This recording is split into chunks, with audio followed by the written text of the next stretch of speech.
کرتا ہوں تو ہمیشہ خان صاحب ایک بات بتا رہے ہوتے تھے کہ میری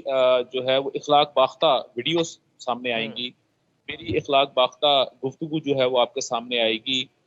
میرے جو ہے کرپشن کے کیسز آپ کے سامنے آئیں گے، اور میری ساری چیزیں آپ کے سامنے آئیں گی، میرے پہ اس طرح اٹیک ہو جائے گا، اور وہ الحمدللہ وہ ساری چیزیں پوری ہوتی گئیں۔ اور اسی طرح اگر میں اس سائڈ پہ اگر دیکھتا ہوں تو میرے خیال میں I think you got my point, کہ میں کہنا کیا چاہ رہا ہوں کہ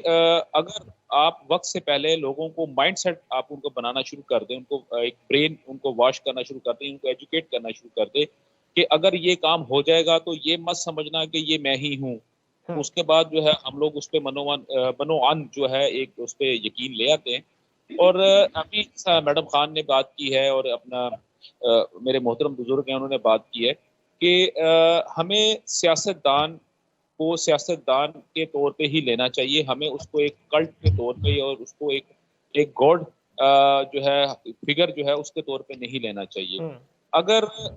کسی ایک پارٹی کے پولیٹیکل پارٹی کا جو ایک لیڈر ہے اگر ہم اس پہ تنقید کرتے ہیں تو یہ شعور نہیں ہے، شعور یہ ہے کہ میں اس پولیٹیکل پارٹی کا لیڈر جس کو کہ میں سپورٹ کرتا ہوں اس سے بھی میں کوشچن کروں، اس پہ بھی میں تنقید کروں۔ دیکھیں اگر آپ پاکستان کی تاریخ دیکھتے ہیں تو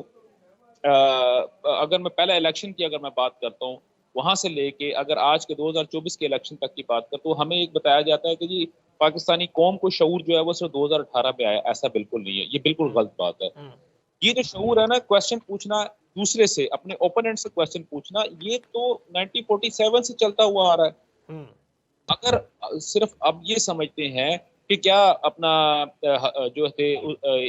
جو ایوب خان صاحب جو تھے جب ان کے دور میں چینی مہنگی ہوئی تھی تو کیا ان کو چینی چور کا خطاب نہیں ملا تھا؟ کہ ہمارے بزرگ یہاں بیٹھے ہیں وہ ڈیفینیٹلی اس بات کو بتائیں گے آپ کو۔ تو کسی چور کو چور کہنا یا کسی ایک پولیٹیکل لیڈر کو یا اس وقت کا جو حکمران ہے اس کو چور کہنا یا اس پہ تنقید کرنا یہ شعور نہیں ہے۔ شعور یہ ہے جو کہ آج تک مجھے آپ کو اور ہم لوگوں کو شاید مشکل ہی ہے، جو ابھی ہو سکتا 10-15 سال اور لگ گئے، کہ ہم جس پارٹی کو سپورٹ کر رہے ہیں اس کے پولیٹیکل لیڈر سے بھی ہمیں کوشچن کرنا چاہیے کہ آپ نے یہ کیوں کیا، ایسا کیوں کر رہے ہیں، یہ چیز ہے۔ اور دوسری بات یہ ہے کہ بھی عمران خان صاحب کا جو ہے وہاں پہ جیسا انہوں نے کہا کہ جیل کے اندر جو ہے ان پہ اٹیک ہو سکتا تھا یا دائیں بائیں وہاں پہ کوئی لڑائی ہوئی ہے، تو سر دیکھیں کچھ چیزیں ہوتی ہیں آئی واشنر کے طور پہ استعمال کی جاتی ہیں، آنکھوں کو میں سے گندگی دور کرنے کے لیے استعمال کیا جاتا ہے، کچھ جگہ پہ واقعی ہی ہوا میں گرد اڑائی جاتی ہے تاکہ سامنے والا کو منظر جو ہے ہم اس کو نہ دیکھ سکیں۔ میڈم خان نے بہت اچھی بات کی ہے کہ ہم لوگ جو ہیں پولیٹیکل جو لیڈران ہیں وہ ایک دوسرے سے بات